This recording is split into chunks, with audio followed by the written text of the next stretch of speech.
Kotobukiya, who has brought us 1/144 scale shmup ships like the R Gray one from Raystorm, or layer section, and 3 different Ikaruga ships. The only one I have is the white one here. They have now come out with Dodonpachi Daioujou kit. Pretty freaking neat. Now this is the Type A. Now I would hope that maybe there might be a Type B coming out eventually. Who knows? But this is the cover art. Now actually, I never did get the one for the PS2, the PlayStation 2. I have the first 2 games, and I kind of stopped there because I never got around to getting the PlayStation 2 port. But since more recent games have come out for the 360 and such, it's probably gone down in price. I saw it maybe about a year ago for about 3,000 yen in the wild, and I didn't pick it up at the time, so I guess it's not so bad anymore.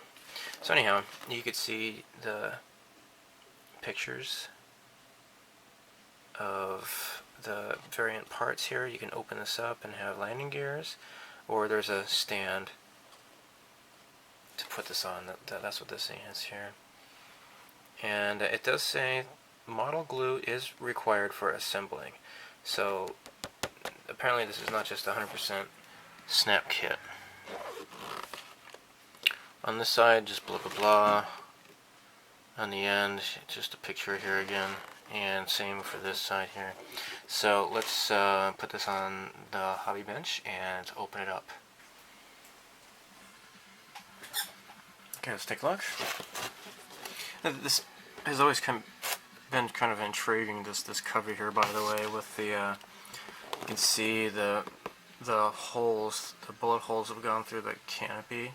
There's quite a bit of blood pouring out of the canopy, but I don't get it. I mean, is this the pilot here? This girl here?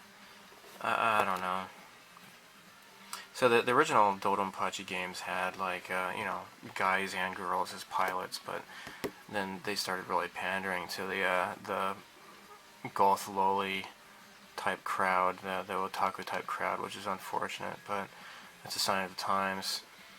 It's funny here, it says element doll is not inside. Apparently that's what she is. She's an element doll. Go figure. But, you know, I don't play these games for the plot. I just play these just to shoot stuff up. Alright, let's take a look at the parts here. This is probably going to be bumped up. Now the other things I have, the other ships that I just showed you, I have not built them yet. But I'm really excited about this. I might bump this up in the queue of models I want to build. Hold on here.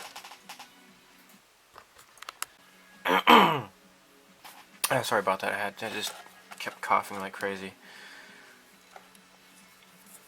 Now this looks like it would be snap fits to me, but maybe there are some parts that need glue. I don't know. Maybe that's where those landing gear bays and stuff like that come in. Maybe there's some glue necessary for that. So paddle lines they're not really extremely deep, but I would say they're kind of average. So yeah, I really hope that they are alluding to there being eventually a Type B ship. That would be really cool. Yeah, that would be pretty swanky. So that is really, really nice. The plastic, it has like a metallic, like a steel kind of a sheen to it. For a model that comes in different colored plastics, you could put this together without painting it. It might not look so bad, really. So that's really nice. So these are obviously the thruster cans and such. That is really great. So, yeah, that's pretty cool looking. Alright, let's move on. Just gonna open up all these bags. This is pretty cool stuff. So, I know those shmup fans who are not really model builders per se, but Kotobukiya makes pretty accessible kits, so I don't think you'd probably have too big of a problem. Just get some really decent side cutters. You know, they really do make a difference. You know, these things are kind of expensive, like about I don't know, like 2,000 yen or so. These are Tamiya side cutters. They're really, really, really accurate. Very sharp. Very nice for cutting the parts off of the runners.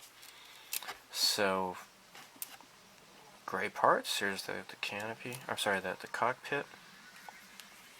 And there are some green trim parts as well.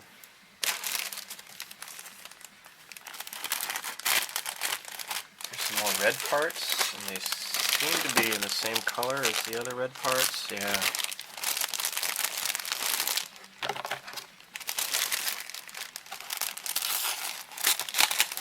Gosh, I have so many projects going on right now, but I'm so tempted to get started on this right away. Now this is just it's kind of like a German gray kind of a color. It's not really metallic or anything like that. I thought it might be kind of metallic, but getting it out of the bag, it doesn't really look that shiny. But it looks nice. So you got some jet intakes here. And looks like these are the wings. Got these little tips here. Pretty nice. Alright. Now here comes the off-white part.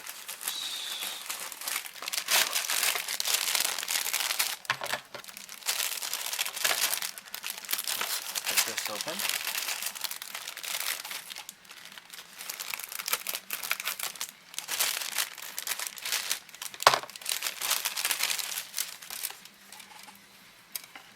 Now I've seen pictures of the completed model, and it is a fairly decent size.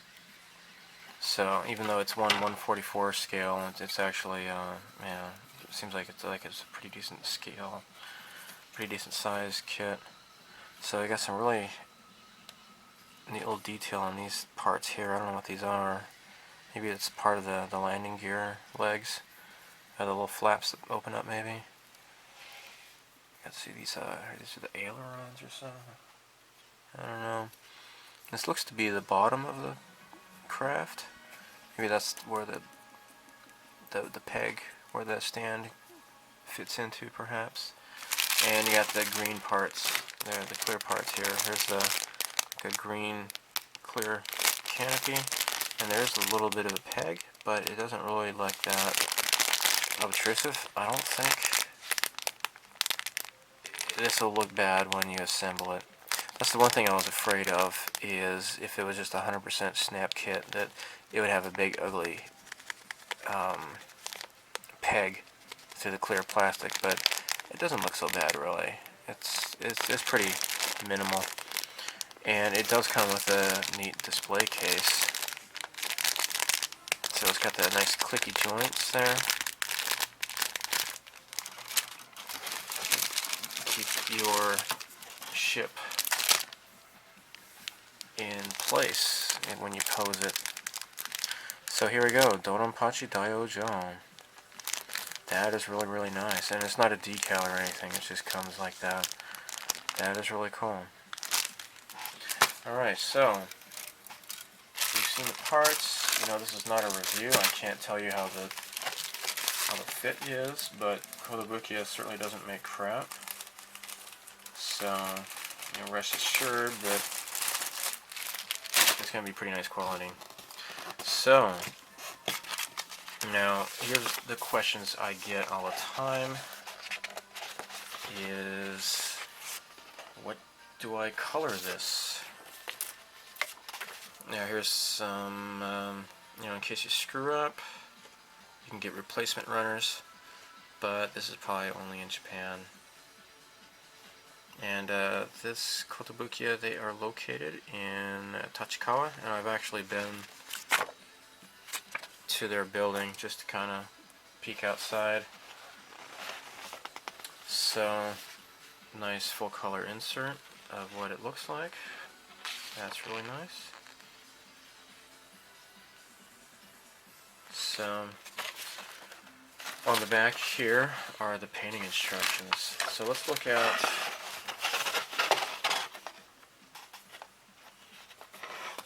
the instructions here. It gives you, you know, like a guide here. It tells you if you need to use the pin set here, like the tweezers.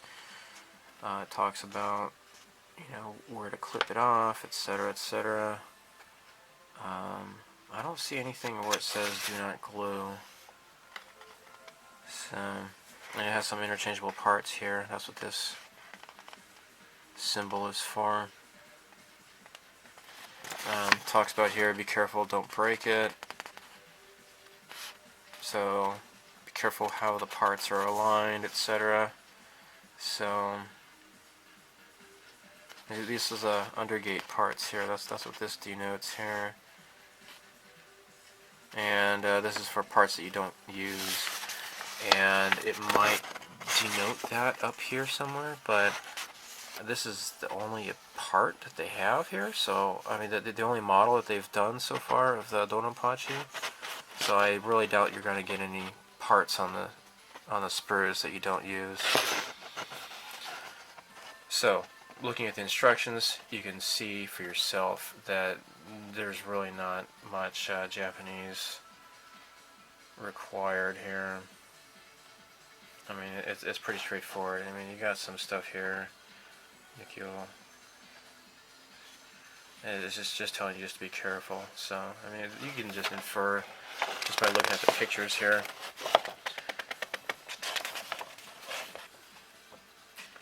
The legend here is pretty self-explanatory too, for the most part. So, it just opens up. Yeah, so if you're building this and you get to a part in the instructions and you're not sure what to do, it's written in Japanese, just drop a comment. I can help you read this. It's not that big of a deal. It tells you how to put the canopy on. So it looks like you stick it in like that and then it closes down. So, and it comes undergated too, which is nice because you don't have to worry about any nasty looking you know, discoloration after you clip something off from the gates. So yeah, there's a hole where it goes in. Stick it in the hole, Stuart. Alright, let's take a look at the coloring guide. Okay, so as I mentioned, this is the part where I get a lot of questions. So, take notes. Alright, so let's start with the main body color here. Now, it just calls it white 1, but it's a mixture of paints. Like, all of these are pretty much a mixture of different paints here. It gives you, the first is the Mr. Color, which, like, for example, this is Mr. Color, this is lacquer based, okay? If it has an H color, then it'll give you the Mr. Hobby Aqueous equivalent. Okay, so like this is a Mr. Hobby Aqueous here. So you see right here, this is H85 for example here. This is acrylic, alright, but you're not getting it all of the different types of colors with acrylic. Mr. Color paints, Mr. Hobby paints are the lacquers are the most you know, the largest variety of colors to choose from. So here in Japan, you don't there's not that aversion to lacquer paints as you get in the West, and At the same time, though, you don't see a lot of people using like enamels extensively like you do in the West. So yeah, just different tastes. Okay, so the body color here. This is Mr. Color 1, white. This is 85%, it says. Now, gold gray, Mr. Hobby 11. This is at a 9% with the ratio, okay? And just a touch at 6%, this is color number 318. This is radome. So 85%, 9%, 6%. You got these three colors here. Mixing them at the ratio given will produce this color here. Alright, the main body color with red. Okay, so 79 is shine red, 50%. Monzo red, which what they call is red matter, that is 26%. This is number 68. You have a little bit of white at 12%. This is Mr. Color number 1. And number 58, which I don't have, is orange yellow. I don't have that color. So those are the four colors that you would do. So 79, okay, so this is 50%, 20%, 12%, and that orange yellow is at 12%. That gives you the main body of the red color. Okay, so you got this charcoal grayish color here on the trim. Alright, so that is number 40, German gray, at 78%. And you have white at 22%. So number 40 and number 1, those together give you the gray parts here. So green. Now I don't have this, but there's like a yellow green, which is number 64, and I don't have that. You mix that at 72%. White is 21%, and number 13, neutral gray, just a bit at 7%. Now I was thinking about this. This is kind of similar to this color here.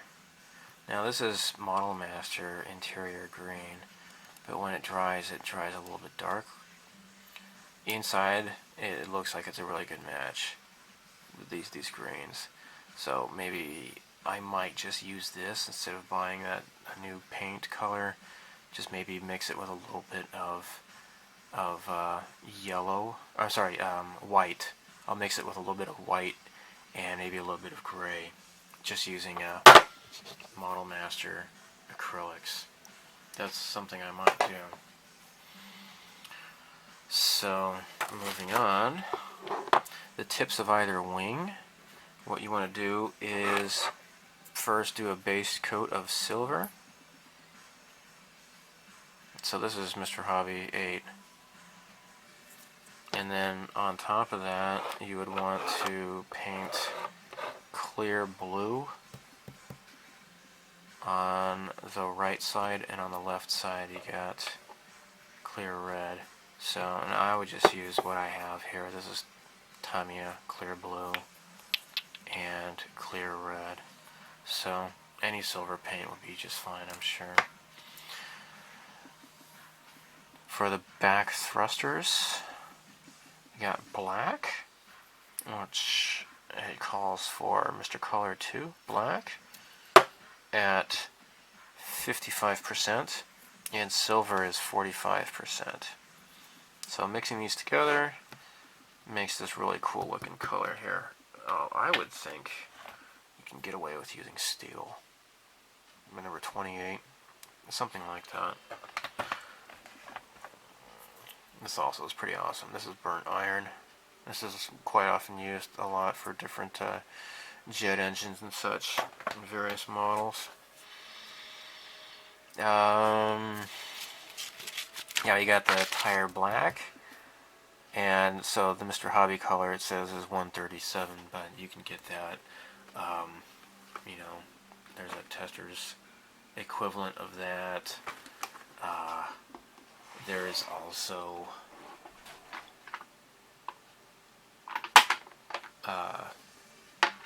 Tamiya paint equivalent here. So this is rubber black. This is enamel, but they also have an acrylic too if you want to use an acrylic for that. What else am I missing? Oh, here we go. So the inside of the cockpit, the seat and such. Alright, so again we're going to use Gull Gray at 57%. And number 13, Noticeable Gray at 43%. That would produce the color of the inside here. And of course, you know, if you don't feel like it, you can just make up your own colors. You know, it's whatever.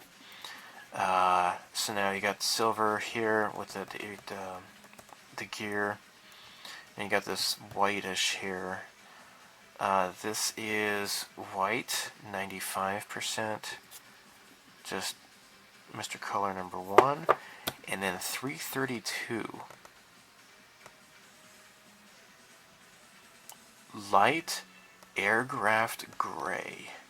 And I don't have that. I do not have that at all, so it makes me wonder if I really want to bother.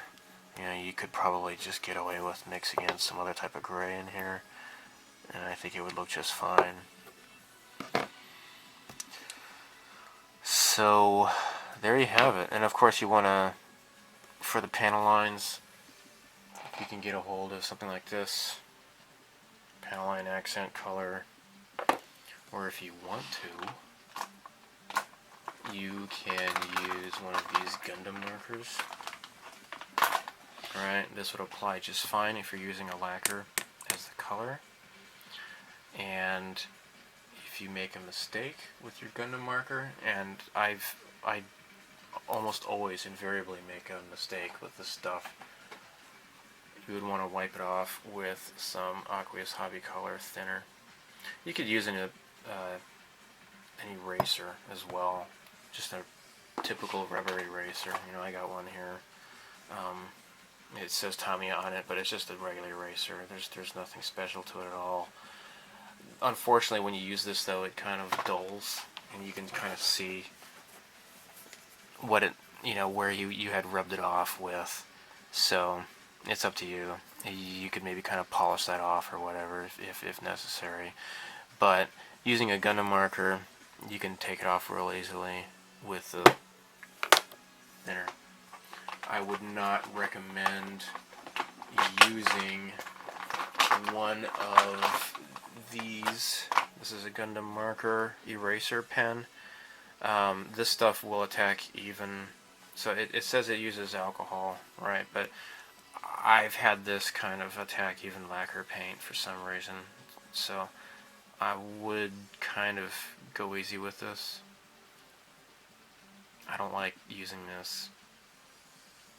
So there you have it.